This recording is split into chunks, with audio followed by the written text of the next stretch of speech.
Hello, everyone. Welcome back. You're listening to Perplexity, a mystery podcast, and I'm your host, Kaydra. Thank you so much for being here. If you missed last week, I released episode 2, which was a true crime episode all about T. Colin Davis. You definitely want to go back and listen to that if you didn't. That was such a crazy case, and I found out I had a personal connection to it as I was researching. So definitely go check that out. If you like the podcast and you haven't done so yet, be sure to leave a 5-star review on Spotify. It's super easy. I recently discovered this. You don't even have to type anything. You literally just open the podcast like you're going to listen, and you just click the 5-star rating option, and that's it. Takes 2 seconds. Same thing with following the podcast. Be sure to follow the podcast. Just hit the follow button so that you know when new episodes are coming on Spotify. Also, announcement, I did make the Gmail account. I was getting a lot of great requests, but through like multiple streams. So I was getting them through the Q&As at the end of episodes, like, hey, you should do this. I was getting them on Facebook. I was getting requests through texts. So just to kind of filter everything, I have now made this Gmail account. Please start sending requests to this Gmail. If you have a topic request or you also want to share a crazy story with me, you can now email me. The email is PerplexityMysteryPodcast@gmail.com. And I will be putting that email in the description of episodes from here on out as well. The story today was also a listener request. Keep the requests coming, you guys. You've been sending really great requests. I appreciate it so much. So yeah, feel free to send me those topic requests. I will add them to the queue. Before I tell you guys this story, due to the graphic nature of this information, listener discretion is advised. My sources for today's episode are a YouTube video from the channel CBS DFW, an article from the Washingtonian by Matt Blitz, an article from WBALTV.com, the podcast Lights Out, an article from Beltsville News, an article from HyattsvilleWire.com by Allison Beckwith, an article from theportalist.com by Orrin Gray, and of course, Wikipedia. In October of 1971, Karen Hostler, a journalist for the Prince George County News Division in Maryland, begins to write about a mysterious and unidentified creature she had learned about when going through the University of Maryland archives. The creature had been sighted throughout Maryland dozens of times, specifically off of Fletchertown Road, beginning in the 1950s. Just 2 weeks later, Karen Hostler releases another article. But this time, the story involves not only the creature, but an alleged victim.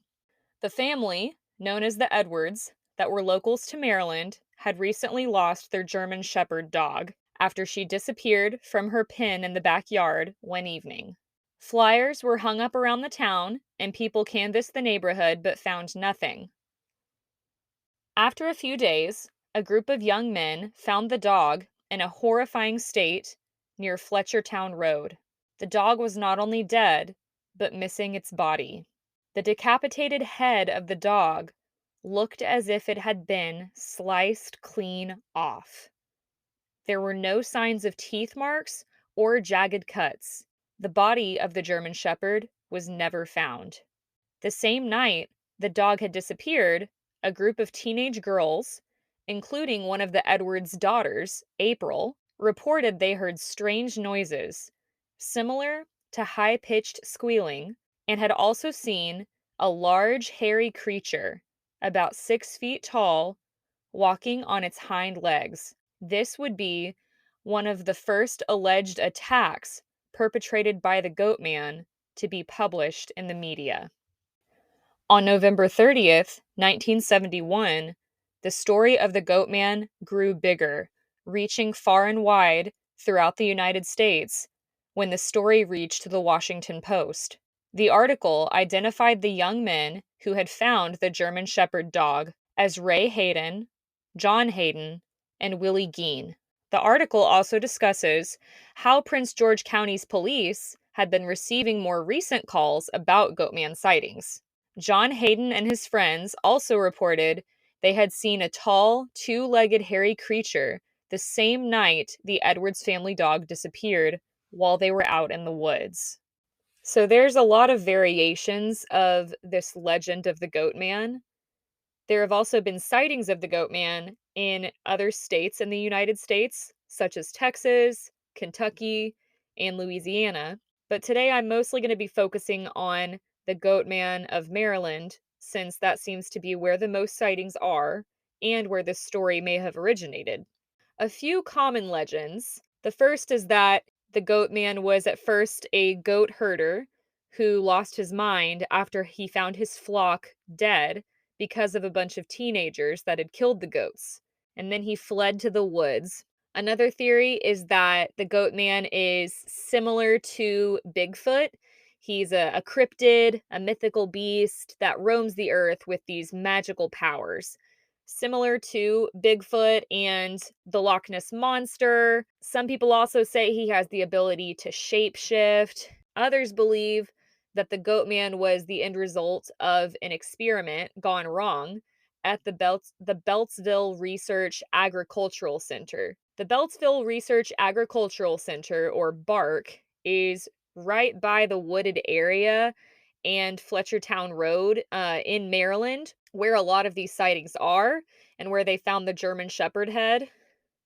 It seems like most Maryland residents believe this last theory. If you live in this area, you've probably heard of the Goatman legend. It seems like a lot of the stories I read talked about how it's very common in Maryland for the legend of the Goatman to be passed down from generations, and a lot of high schoolers hear this legend. But whatever the origin of this story, people can't deny the fascination of it. People say he lives alone in the woods, biding his time. They describe him as a cryptid, half man, half goat, standing anywhere from 6 to 8 feet tall, with a long human torso, goat-like legs with hooves, a goat head with horns and glowing red eyes. He carries a hatchet with him and is known to often prey on animals, teenagers, young adults, and young couples. Legends of the Goatman go all the way back to the 16th century. The Piscataway people, a Native American tribe that lived in the same region that would later become Maryland, believed in a shape-shifting creature that could take the forms of various animals. This creature was described as a large fur-covered man with animal-like qualities.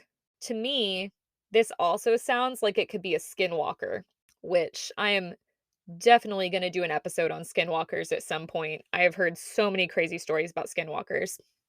So like I said, it seems like most sightings of the Goatman have been in Maryland, specifically in Beltsville, Maryland, and Bowie, Maryland. So people often call him the Goatman of Maryland. Now, Beltsville is a small town. It's just over 7 square miles, and there's plenty of wooded areas around. Fletchertown Road, where the German Shepherd dog's head was found, is located in Bowie, Maryland. Fletchertown Road is about 1.7 miles long, and it runs along a park, Northridge Park, and Lake Evan. Like many legends, there is some truth. Beltsville, Maryland is named after a man named Truman Belt. In 1835, a rail line was constructed to connect this area to Washington, D.C. and Baltimore. And this rail line attracted a lot more visitors to Beltsville, which helped the town thrive. This sparked the opening of the Beltsville Agricultural Research Center, also known as BARC, in 1910. BARC is the largest agricultural research center in the world. It's also known that in the early 1900s, there began to be many research studies and experiments done on animals, which is horrible, including DNA modification. Now, this research led to the discovery of many new forms of life and advancements in population genetics. There were a lot of discoveries at BARC, but some of the things they succeeded in, just to name a few, was breeding cows to produce more milk, making pigs leaner, making turkeys smaller, making eggs more large and well shaped, and making eggs more likely to hatch a chick. Researchers also made the same types of genetic changes to a wide variety of plants and frequently worked with natural chemicals, disease causing organisms, and newly discovered untested substances. One of the things that bark researchers really wanted to figure out was an effective way to remove worm parasites from farm animals. So, from 1930 to 1939, Bark studied the effects of various drugs on horses, sheep, pigs, and goats. Building 434 at the Bark facility became known as the Goat Barn. This area was completely surrounded by open fields and only accessible from an unnamed road off Power Mill Road in Beltsville. And due to the known history that the United States has with animal and human experimentation since the 1800s, people are often cynical about what types of experiments may have been conducted at Bark that we didn't know about. In the 1930s, there was this scientist in California.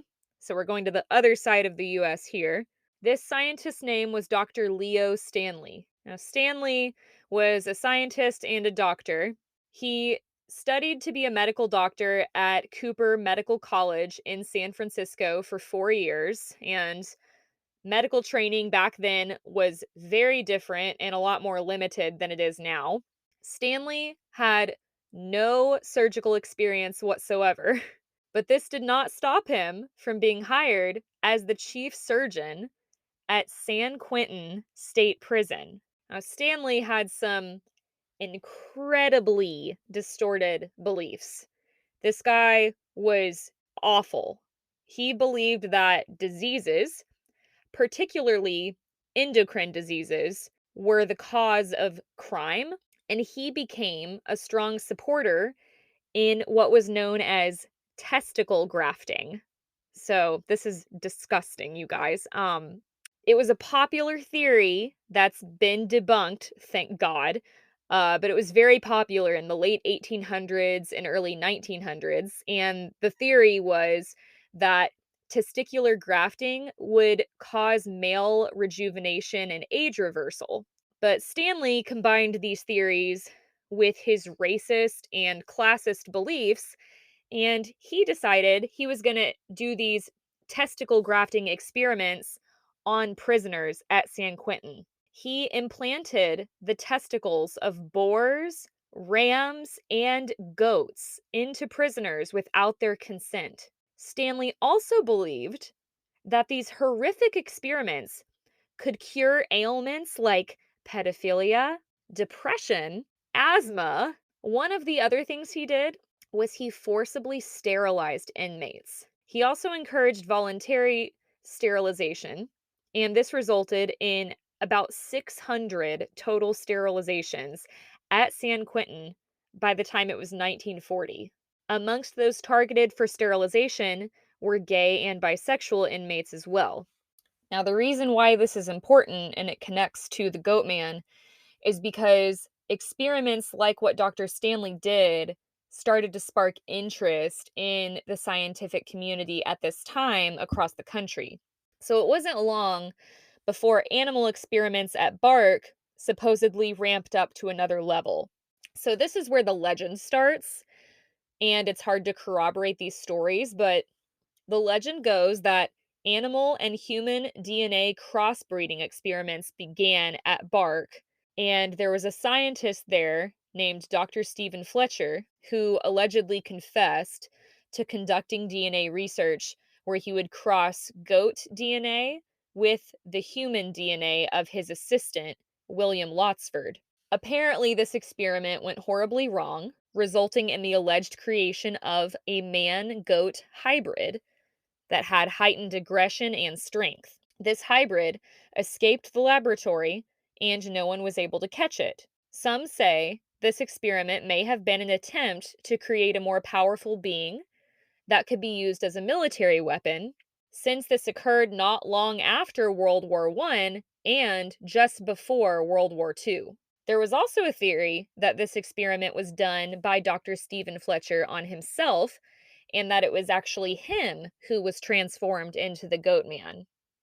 So, what have been some of the other Goatman sightings? I'm not going to tell you guys all of them because I found a lot actually, specifically in Maryland, but I'm going to tell you several that stuck out to me. So, in the summer of 1957, in the woods of Maryland, there were several sightings by teenagers and young couples of a large creature that stood on its hind legs with red beady eyes. In one story, a teenage couple reported parking their car off the road in the woods. A little while later, they heard a loud bang on the hood of their car. They peered up to see a large man like beast looking directly at them. It was grasping something in its hand that appeared to be an axe. There was another story about Mr. and Mrs. Raverty Gardner from Upper Marlborough, which is close to where these sightings always are. And the Gardners reported pulling into their driveway one evening when something blocked their path. It resembled a gorilla with red eyes. Mr. Gardner tapped the creature with the front bumper of his car. This creature immediately engaged them, and Mr. Gardner put the car in reverse, speeding out of the driveway. The creature chased after their car for some time. There was another story about how when a dog was found murdered, the residents of Prince George County became enraged and started a massive hunt for this perpetrator. Many believed it could have been the Goatman. Members of the Upper Marlborough Fire Department and local hunters went into the woods with shotguns. They searched for days but found nothing. The local police department declared it had been a hoax. The police blamed the sightings and the dog's death on a large, rabid chow chow, which, for those of you who don't know, a chow chow is a large dog breed, and it's similar to a small lion. People searching for this creature believed the police and stopped searching. In the 1960s, a young couple parked on Fletchertown Road in Bowie kept seeing something move in the shadows near the woods. The couple felt as if they were being watched. The young man decided to get out of the car and investigate, thinking it may be some creepy, peeping Tom. The young woman waited and waited inside the car, but when the young man didn't return, she became concerned. She ended up not hearing from him all night and decided to report him missing. The story goes that when the police went into the woods to look for him, they found this young man's severed head hanging from a tree, and they never found his body. In 1962, it's believed that a large group of hikers in the area came upon a cave where the Goatman was living. The Goatman used his axe to allegedly murder the hikers and chop them up, killing 12 children and 2 adults. A few survivors got away, and when the investigators went to the cave, they found blood, entrails, and hacked up limbs scattered across the cave floor. Survivors described noises that the Goatman made as, quote, noises only the devil could make himself. This sparked the belief that the Goatman may actually be the devil or a demon sent from hell. In the summer of 1963, a couple walking in the woods in Huntington, Maryland, about 30 miles from Bowie, felt like they were being watched. The woman soon spotted a tall creature hiding amongst the leaves. It had human-like qualities and looked disheveled. They couldn't tell if it was a person or some type of large animal, but it appeared to be a mixture between the two. In 1970, a woman tied her dog up outside for the night in the yard. She went inside and later heard her dog barking. When she peered outside, she saw a dark figure near the dog. The woman couldn't bring herself to go outside because she was so scared. When she went out to check in the morning, the dog was dead. The dog's head had been removed clean from the body. In 1971, a farmer in Huntington, Maryland reported seeing a large creature with horns squatting on the ground, ripping the flesh from a dead pig. When the creature saw the farmer, it ran off into the woods. In another story, a police officer went missing on horseback. When a search party went out to look for him, they discovered, deep inside the woods, the horse's severed head and skinned legs. The rest of the horse's body and the police officer were never found. St. Mark, a middle school in Hyattsville, Maryland, is a popular place for Goatman sightings as well. Locals have even claimed to have found evidence of his presence. Behind the school, there is an abandoned house that sat vacant for at least 30 years. Some locals claim that the Goatman would stay in this house and stalk children from the school. People have found saws, knives, and bones outside of this abandoned house. Some people have even been brave enough to venture inside of this house and claimed they found animal carcasses and stolen scraps of food. Others claim to see the Goatman sitting under the Crybaby Bridge late at night. This bridge is known as the Crybaby Bridge because of a young mother who allegedly lost her mind and threw her baby off of this bridge. Some locals say that if you sit under the bridge at night, you can sometimes hear a baby crying or the distinct scream of a goat. Others have even claimed to see the Goatman under the bridge. So, with all of these sightings and the national news spreading about the Goatman, curiosity grew and grew, and in the 70s, it became a common practice in Maryland to actually go Goatman hunting. After Friday night football games, dozens of teenagers would head out to the Fletchertown Road to drink, party, and search for the Goatman. Men even formed hunting parties and patrolled the woods around Fletchertown Road to search for him. Adults would sometimes even take their children on these searches. 27 years after Ray Hayden, John Hayden, and William Geen found the decapitated head of the Edwards family dog, Ray claimed they made the whole Goatman sighting up to scare someone. John Hayden is still adamant that he saw what he saw. Angela, the owner of the dog, also maintained that the story was completely true. She reports she saw something outside that night, and whatever it was, it murdered her dog. Ray has also said that the real Goatman was actually a mentally ill, homeless man named Abel or Albert or Thompson, and that this man was supposedly buried in a cemetery outside of a Catholic church in Bowie. Amongst the headstones in this cemetery, no one is buried there by the name of Abel, Albert, or Thompson. So there have been countless people over the years claiming to see the Goatman. Many times, the Goatman has been blamed for missing pets or missing mutilated livestock. In some personal accounts, people have also claimed to have seen the Goatman throwing dogs off of an overpass and making a horrible howling sound. The Goatman has even been blamed for a number of missing or murdered persons. So, flashing forward now to more present times, in January of 2020, the USDA actually released a report recommending the demolition of several buildings from the Bark facility. Among these buildings to be demolished is 435A, an isolated barn that stands away from the other 400 clustered buildings. This building is associated with Building 434, the infamous goat barn, which was left completely vacant in 2008. Since Building 434 is a contributing feature of the Bark Historic District, it can't just be torn down.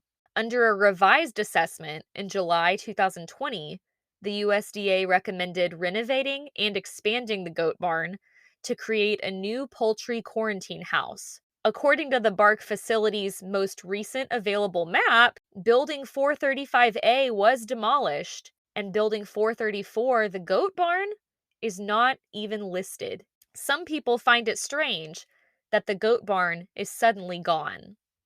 So in Texas, where I live, there's a bridge called the Old Alton Bridge, and it runs between Denton County and Cooper Canyon. This bridge has become known as Goatman's Bridge. It was built in 1884, and this bridge and the woods surrounding it have also become a well-known hotspot for Goatman sightings.